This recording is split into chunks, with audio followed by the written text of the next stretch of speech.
After another exciting comeback victory for the Chicago Bulls, this time against the Atlanta Hawks, a lot of positives take away from how the team played in the second half of yesterday's game, but there's still some big concerns about this team's play overall. Billy Donovan is still, his top two used lineups are still the worst lineups per every metric, and we're going to look at that. Plus, we're going to ask the question, if the Bulls do move on from Vooch and or Zach LaVine at this year's trade deadline, how much longer should Billy Donovan stay the head coach of the Chicago Bulls? We'll talk about all that, plus the mailbag, right after this.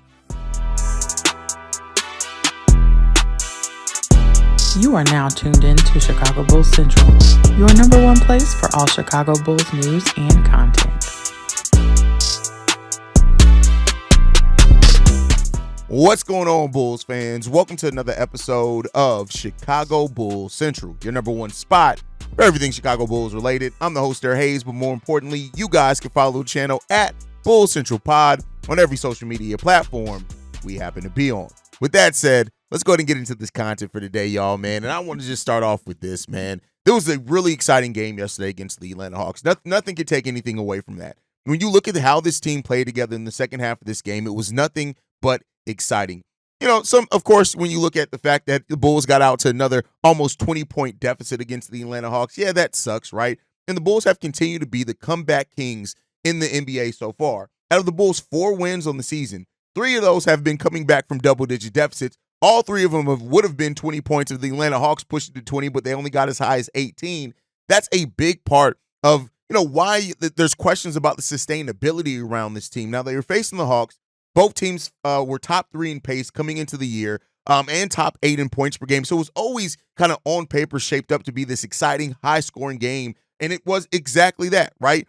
And, both teams really don't defend at a high level, 70 to 60 at halftime, that type of thing. But overall, the Bulls did what needed to be done in the second half of that game. You look at how they did kick up the defensive intensity when they needed to, and the defensive unit that was out there, and Dalen Terry and Julian Phillips and Jalen Smith and these guys and Ayo Dosunmu, these guys really helped lead that comeback. Ayo Dosunmu leading the Chicago Bulls in points coming off the bench with 19. And we got to talk about Ayo slowly starting to, I won't even say slowly, like over the last 3 games, right? He's really started to wake up a lot, and, we're starting to see more of that two-way ability that, we kind of expected coming into the season.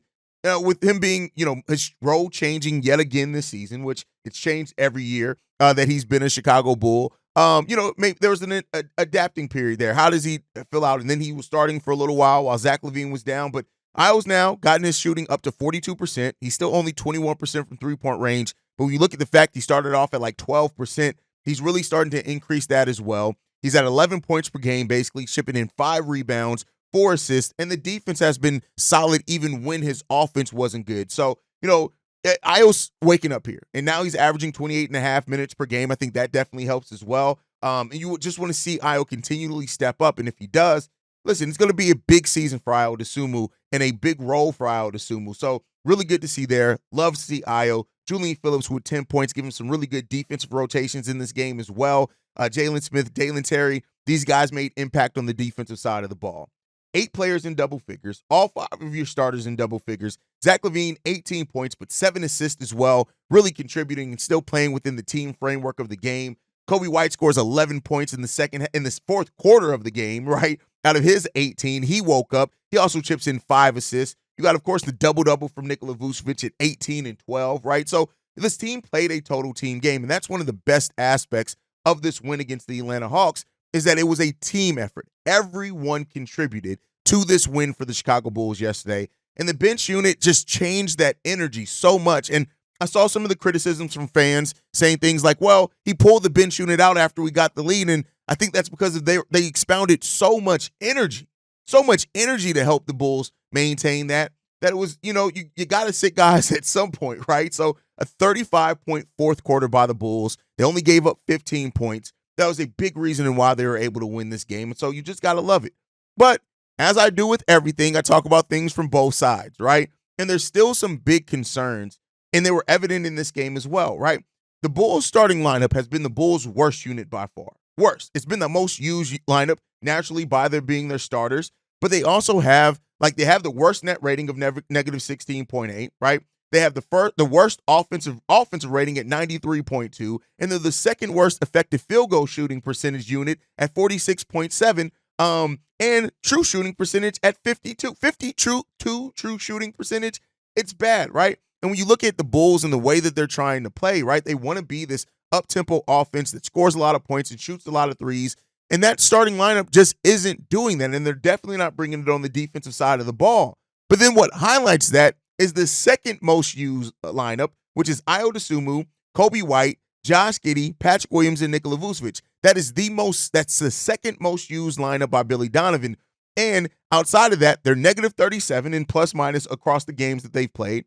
They don't defend anyone. They have the team's worst defensive rating at 162.3, which is crazy. They have a net rating of negative 45.7. Those are terrible numbers. So what we're seeing right now is that the Bulls' two most used lineups are their two worst lineups. That second lineup that I mentioned as well, with Ayo, Kobe, Giddey, Patrick Williams, and Nikola Vucevic as well, they have the worst assist to turnover ratio and they're second worst in rebounding. They're 71% from three, which, it is what it is. I'm sorry, they give up 71% from three. They give up 70% from the field. And per 48 minutes, they're giving up 164.2 points per game. So that's where it starts getting into the thing. You guys know, I'll give credit where credit's due, but I got to ask questions where it's due as well. Like, I don't understand what this coaching staff is looking at to where their two most used units are actually their worst unit.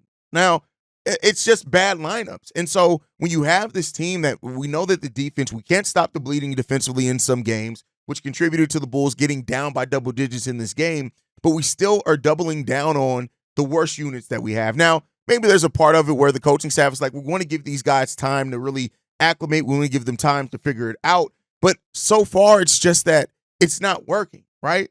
And so I don't want to be a Debbie Downer at a time where we got the win.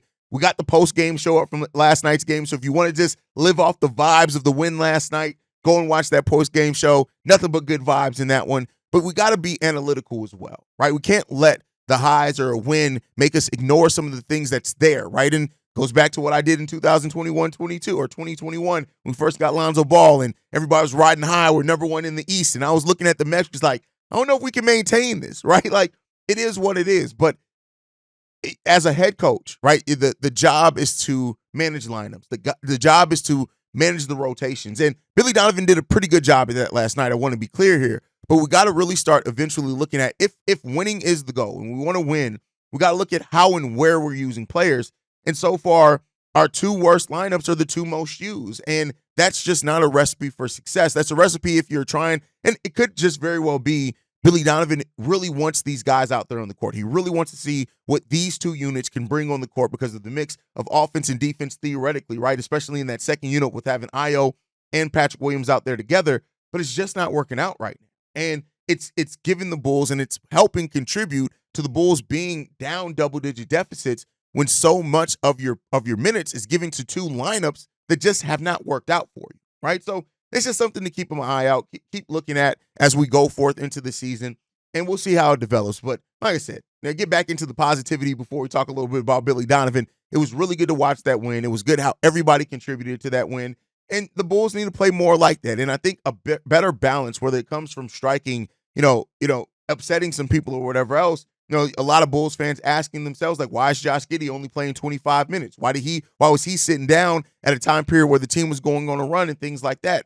And I think it does come down to you got to manage things, right? And so you got to, especially in a time period in the fourth quarter where you scored 35 points, you want to kind of mitigate the ability to make defensive lapses. And so that came down to like Josh Giddey sitting. And I'm not blaming all our defensive issues on Josh Giddey, but you got to try to find those right lineups. And that's what this coaching staff, I would like to see them do even better as far as just finding the right matchups and lineup of guys. And once Lonzo comes back, that could help that as well with his activity on both sides of the ball, things like that also. So we'll see how that develops for this team. But that brings me to the next topic and the next segment I want to get into is that Billy Donovan. How much longer will Billy Donovan be given a pass? Somebody asked that in the comment section. I don't remember. I tried to go back and find it. A lot of comments in the live streams yesterday. So if you were the person that asked that, please say it down in the comment. I try to give everybody the shine, but it's a really good question, right? And while I've been somebody who said a lot that once Billy Donovan got in with the Reinsdorfs, it was always going to be very difficult to move on from Billy Donovan. He's going to stay here, right? But if the front office is successful in their reported goal, which is give this team 30 to 35 games, and then we're going to start moving on. We're going to try to shop Vooch. We're going to try to stop Zach. Even Kobe and Io have been mentioned as players that could be moved. The question is that should Billy Donovan be the guy to lead that team to the next phase? And notice I'm saying lead that team because I'm at the point now where I've come to it, and I know Winton's not going to like this, but I've come to the realization that Billy Donovan is more than likely going to be here, meaning that he's not going anywhere, fellas. Like, Billy Donovan isn't all of a sudden going to be this coach that, he's just going to leave the Chicago Bulls franchise. I think the Bulls are going to keep Billy Donovan around, even if they move on to a different head coach. He's going to move either into the front office or into some type of role, much like Doug Collins, who was still on the Bulls payroll until last year, much like John Paxson, who's still on the Bulls payroll up until now, right? So I think that he's going to be part of the franchise unless he just wants to go and have a new challenge and coaching a new team. But the question is that if we do this thing and get even younger, right, and try to keep our top 10 pick, get a top 10 pick in this draft, and we're this young team, how much longer should Billy Donovan still be that guy? Billy Donovan is a coach that has not wanted to rebuild. And I think that also is part of the reason why the Bulls haven't gone full rebuild yet. They're holding on to the fact of, keeping these young players, hoping that we're going to still try to win games. And I'm not saying trying to win games is bad, but is Billy Donovan really the guy to lead the Bulls to the next phase, to develop a new crop of young talent? We already got Manas Vucevic not playing a lot of minutes. If you get one of these young guys that are coming in this draft that has a lot of high upside, at that point, you're still developing them. You're developing Modest. You're still developing Julian Phillips, right? Yeah, you have Kobe and Io really kind of, they still have things that they can refine in their game, but pretty much know who they are now, right? Those are the questions that have to be asked there. And, I go back and forth on this all the time. Billy Donovan is really good, I think, for maybe motivation. Even then, it's like, well, if he's not playing them, how much is he motivating them? So I don't really know, right? It's such an interesting question in place of where this franchise is, because like being locked in with Billy Donovan is like, hey, it could work, it could hurt. It's like we don't know, right? And so do the Bulls do that? And that's a question that's going to be answered as the season goes on. But it is something that I'm looking at and asking myself, like, how much longer? How much longer is this front office going to be tied to Billy Donovan as the head coach of this team, right? That's the thing, because like I said, I still think he's going to move into the front office. But as the head coach, how much longer are the Bulls, or should the Bulls be locked in with Billy Donovan? Let me know your guys' thoughts on that down below. All right, let's get into these voicemails, man. This one's from Reginald. Hey, this is Reginald from Columbus, Georgia. I'm not going to talk about the Dallas Bulls game because, I fully expected that to be a beating. So I'm not surprised. I'm not going to take up too much of anybody's time. But let's talk about Lonzo's injury. Another, punch to the gut. We expected him to miss a couple of weeks with a wrist sprain, and now to find out that it was a minor possible fracture that could have gotten worse, and he would have missed like the entire season if the Bulls' health, the team didn't catch it. So, expecting the medical team, and because of, like you said earlier, how slow Lonzo Ball, healed up an injury, we might not see him for the rest of this month. So now it comes, the question is, like, do the Bulls resign him, knowing that, I hate to say this, that he's so fragile, because even before the knee injury, like you and Pat Designer said, he already had a history of injuries. So even if you resign him, can you risk signing him more to a 1-year deal? Maybe a club option for a second. And it can't be more than like $5 or $6 million top. Then can you rely on him to even be a backup at this point? Because the minute he went down, you notice that the turnovers went up considerably, and ball movement went down considerably. And you can't ask Kobe or Io to really be consistent point guard, even though they've both done it before. It wasn't like they were above average at it, and no one needs to see Devon Carter play the point guard role. The sooner we get off of him and Crystal Walker, the better. But that's just my point. You need one of the most important positions on the team is the starting point guard and the backup point guard. Having depth at that position is the difference between having a team that wins 50 games or a team that wins 15. So my question to you is, what is the future of Lonzo Ball in Chicago? Thanks for hearing me out, and I'd like to get your opinion. Lonzo Ball's future with the team is something that I think when he was playing, of course, a lot more people were asking. I think now with him being out, a lot less people are asking it. And here's the thing. I think there's always a value that makes sense for every player on a team, right? Like what Lonzo brings when he's on the court is great. But you, of course, have to ask how much is he going to be on the court, which then affects the value. And to your point, I think that if you are going to offer Lonzo a contract that makes sense per all the questions around him, but the value he still brings on the court, that's a pretty low contract. That's probably not even mid-level exception money, right? And so the question is that if they do re-sign Zoe, what's that value going to be? Because there is something about a presence, Zoe and his IQ, how much that helps the players, those type of things, especially if you do move on from Zach, if you do move on from Vooch. Zoe is a player that makes sense to keep around, not only because of what he can do on the court, but also because of his intelligence, right? But then you have to add the risk of the injuries, the constant injuries. And like I said, Lonzo is always somebody who heals slower from injuries. This is not even taking in the major like knee thing, right? Look at the wrist situation. So that value is going to be so interesting if the Bulls do offer him a contract, or do they shop him, right? Do they shop him if he can stay healthy for him, right? Between now and the deadline. It's all questions that are out there. I don't know the answers. I don't have them. I wouldn't mind seeing Zoe stay around on like an $8 million contract. I just wouldn't, right? He brings some value there. Well, he brings a lot of value when he's on the court. The bigger question just is when he's not, how often he's going to be able to be on the court. Is he going to be one of these players that, like what Joel Embiid said, is he never going to play back-to-backs for the rest of his career, right? And if that's the case, how healthy is he on those non-back-to-back games as we go forth to where can you get 45, 55 games out of Lonzo Ball? Is that worth it to this front office, right? Great question there, Reginald, and it's one that I honestly don't have the answer to. Like I said, if the Bulls were to offer him a $9.5 million contract over 3 years, I'm not mad at that. But then again, is he going to take that deal? Maybe he does, because he also realizes the mortality of his basketball career. He's talked about, hey, I started a podcast because I want to stay close to the game. So is there a level of awareness from Zoe there to where he wants to stay around and he feels the value there? I don't know. It'll be interesting to watch and see, though. It'll be interesting to watch and see. All right, let's get into this next voicemail. This one's from Brian Washington. Yo, Haize, what up? It's Brian Washington from the West Side. Listening to the show, man, about Vooch and Zach, the value.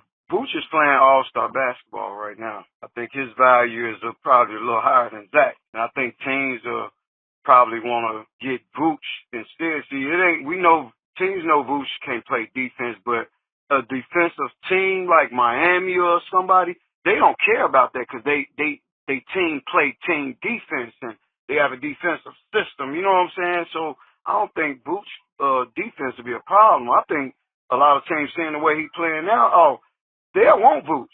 But my thing with the Bulls, man, if they really plan on making this a successful season and trying to win for real, I'll keep them, but they got to clean up that power forward spot.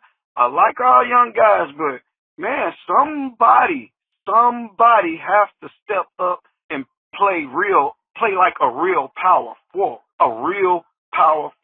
He needs somebody with him down there that's gonna bang. He grab his rebounds. They need some shot blocker next to him. I love Patrick Williams and Monas, all them. I give them time, but if they plan on winning, you got to do something. If they don't plan on winning, then yeah. If they plan on just having an okay season, then yeah, go on, let Zach and Vooch move on, because I don't even want to see Zach, good as players they are. I don't want to see them on this weak ass team. You know what I'm saying? If they gonna struggle all year, let them guys move on. They ready to go on and win a championship or something. Let them go then. But if you plan on winning, I'll keep them, and you got to fix up that power forward spot though, because right now, like I said before, the team the Bulls got, I said in the beginning of the season, it's what Zach and Vooch may need. They need this type of team because they playing better with a faster team. You know what I'm saying? They playing better ball. If those guys, the rest of the team, can get in tune with them, they will be okay. But they still learning. I get that. They still young. But if you plan on winning, man, you gotta move some of these young guys and gotta make some moves. We hate to see Caruso go. He gone. I hate to see a lot of these young guys go. I hate to see Patrick Williams go. But if you need to move Patrick Williams to win, then move his ass, because he needs to step up and be consistent. I love him, but that nigga needs to play ball. I don't think any of the Bulls players on their team ever played street ball. That's how they play to me. Like they never played street ball. They scared of contact. We don't need that, man. If they playing on... Listen, yeah, Vuce's value being higher on the trade market, it makes sense. He's expiring contract, he's playing great, and he makes half the money that Zach LaVine makes. So it makes sense there when you're looking at it business-wise. Especially with the injury concern, Vuce is pretty much a durable player as well. So that's the thing. But I think the thing that people have to get to is that winning the most games may not be the goal of this team. Being competitive and what comes from learning how to win games may be the biggest value, but winning a huge number of games may not be where the focus of this front office is anymore. And I guess we'll see that by where we are at the trade deadline, right? So that plays a big part into that. But what you point out about the power forward, I think this isn't, let me be clear here. P. Will's lack of aggression is different from what I'm talking about here, right? These are two separate things because we saw Javonte Green basically be used the same as P. Will, but he had more aggression. But I think when you're talking about things like we need a power forward that bangs down low, we need a power forward that gets in the post, that's not how Billy Donovan uses the power forward position. Even taking away P. Will, let's go back and look from the moment Billy Donovan came to this team, even when we still had Larry. Look at how Billy Donovan with the Chicago Bulls has used the power forward position. That was even before Vooch came here. He does not use the power forward in the way that you're mentioning. The power forwards stay out on the perimeter. They shoot threes. They wait for that three ball to come. Every player that we've had here that has played power forward since Billy Donovan, the Laurys, the Daniel Tices, the Javonte Greens, the Alex Carusos, the Torrey Craigs, the Julian Phillips, everybody has all played the same way as far as the style. Now, their aggression and their activity, going after rebounds, going after loose balls, those type of things have all been different. But even then, we don't run the type of style where you're going to see a traditional power forward get down low, be down low with Vooch, get a lot of opportunities for block shots, get a lot of opportunities for rebounds. We just don't run that type of assist, use our power forward that type of way in Billy Donovan's system. We just haven't. Now, there's a conversation to be made where say, well, hey, outside of Patrick Williams and Torrey Craig, we basically been running guards at power forward. Okay, yeah, that's there. But I think when you look at it, you got to look at it stylistically as well, and system-wise, schematically, how we're using our power forward position. And Billy Donovan just doesn't use it in the way that you're mentioning. And so because of that, I just worry that no matter who we get, unless we completely change the style, that we're not going to get the type of production that you're mentioning. That's just a thought in the back of my head. I thought about that in listening to your voicemail. It's like, but wait, our power forwards stay out on the perimeter so much and so often. I just don't know if we see that type of style that you're mentioning. I just don't know if that's going to be the case. But you guys can let me know how you feel on that down below.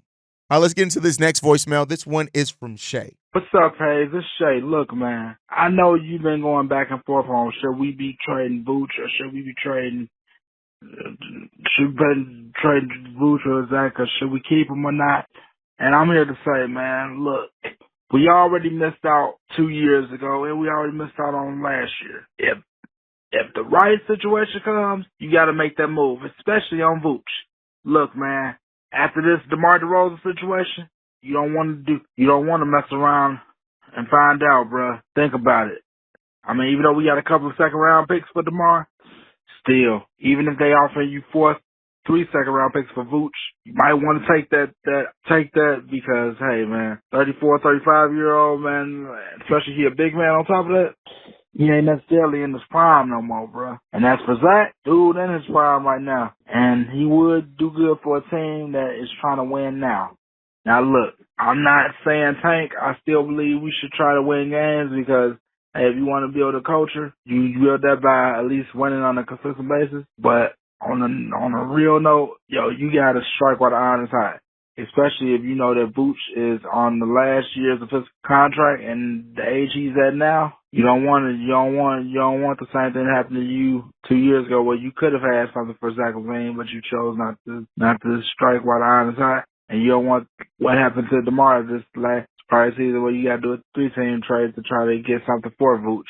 So yeah, I understand both of them playing good for us right now, but if the right opportunity presents itself, you got to take it. Anyway, tell me what you think. Peace. Getting value back from, and let's just say, not even just Vooch or Zach. Like, that's where this front office has failed a lot of times, per your point, is that they have been behind the value. They've always moved players when after they're at their high peak value. Now, that also has to come with taking on some risk, because you move a player while they're at their peak. Yeah, they can go out and maybe, what if they take it another step further and then you look stupid, right? But at the end of the day, when you talk about moving Vooch, moving LaVine, even to the degree of the rumors around Ayo and Kobe, it comes down to the fact of trying to strike where the iron is hot, trying to get that most value out of players. And so I do think that's right. And like you said, I have gone back and forth between where the team is now, but at the end of the day, like, you got to strike where the value is hot. But missing out on that New York Knicks offer for Zach LaVine, 3 years ago at this point, ended up being one of the biggest misses by the Chicago Bulls, right? Not trading Andre Drummond for 2 second-round picks. Yeah, they're only 2 second-round picks, but you lost them for nothing, right? Reportedly, you got offered multiple first-round picks for Caruso at the deadline, but you wanted to try to compete for the play-in. So I do think that we could see a very change in mindset here for this season for the Chicago Bulls, in the sense that they no longer are looking at where they're focused now on, let's get the most value back, because we're at a place where we're not really competing and we need that value. And I think that could definitely help pay off for the Chicago Bulls as well, Shay. So I agree with everything that you said there, and we'll see what this trade deadline brings for the Chicago Bulls. But all right, let's get into the last voicemail for today. This one's from JC. What's up, Haize? This is JC again, man, from 219. Just got done watching the Hawks game, and I like what I'm seeing, man, tonight. They definitely made adjustment in the second half. And what I didn't notice was, man, I want to point out, I seen some people in the, on the YouTube live didn't point out that Zach LaVine had 7 assists. I mean, that's pretty good, man. That tells me that he's trying to play within the team. He's trying not to do too much. He's taking what the defense is giving him. He's kicking the ball. And he has 7 assists, 18 points, 2 rebounds. That can be a little higher, but, I'm not tripping on that. Also, man, P. Will has 7 rebounds, 10 points, not bad, but be a little more aggressive. But at this point, man, we're going to take what he gives us, So still got hopes for P. Will, but Ayo with 19, Jalen Smith with 10 points, Julian Phillips with 10 points, Dalen Terry with 9. That's pretty solid, man. I feel like if we give that effort every night, we'll be in most of these games, Guys will develop, bench will come along, get better, and, trade deadline get here, we see what we got. Good win, though. Good way to shut Trae Young ball-head ass down in that second half, but peace, man. Thanks. Listen, LaVine's been a great team player this season. There's amazing. Like, for the people that say LaVine's selfish, LaVine's a teammate, I want to know where those people are now, because Zach LaVine has been a great teammate this year. Playing within the framework of the team, distributing more, giving more effort defensively than he ever has. His defensive analytics are the best of his career so far this season. And it's just really good to see Zach LaVine get into that, especially with how much he was really, crucified this offseason. Like, people completely broke down every aspect and little intricacies of Zach LaVine's game, every negative part of his game, while ignoring some of the positive that he brings in. If it is for Zach LaVine to help his trade value, if it is for him just to want, to buy in and just to shut people up and just to be a good player and a good teammate, great. It's all benefiting the team, right? And to your point, it was great to see the team effort last night for the Chicago Bulls. That was such an important part of this team and how this team was able to win games yesterday. So I'd like to see all of that. Great effort, great team win. Zach LaVine playing good. Kobe White coming down the stretch. Patrick Williams, it was just, I said it all at the top of the show. It was just a really damn good team effort of a game, especially from that bench unit. And we're going to see how the Bulls hopefully they can build off on this. We're going to need all of that facing off against the Cleveland Cavaliers tomorrow. So, if the Bulls can stop the Cavs' 11-game win streak, hey, listen, I'm not going to say that fixes everything that, all the concerns and stuff this season, but the petty side of me would really, really enjoy that. But make sure you guys stay in tune with this, man. Make sure you guys are following us at Bull Central Pod. You can send us any feedback, questions, comments, concerns, bullcentralpod@gmail.com. Lastly, if you want to leave a text message and our voicemail for the mailbag, the number to do so, 773-270-2799. We are the #1 spot for everything Chicago Bulls related, but that's thanks to you guys. And like I like to end every episode on, go Bulls. Love you guys. See red if you can, y'all. Peace. This has been a presentation of the Break Media.